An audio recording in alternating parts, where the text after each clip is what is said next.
भाई मुझे 10,000 रुपए दे दो, वरना मैं और मेरी फैमिली घर से बेघर हो जाएंगे। इन गरीबों का यही होता है, बस किसी न किसी तरीके से पैसे मिल जाए। नहीं भाई, मैं बहुत जल्दी लौटा दूंगा।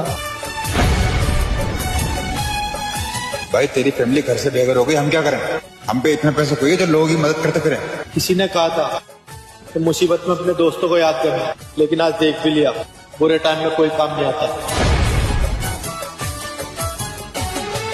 प्यार से मुखड़े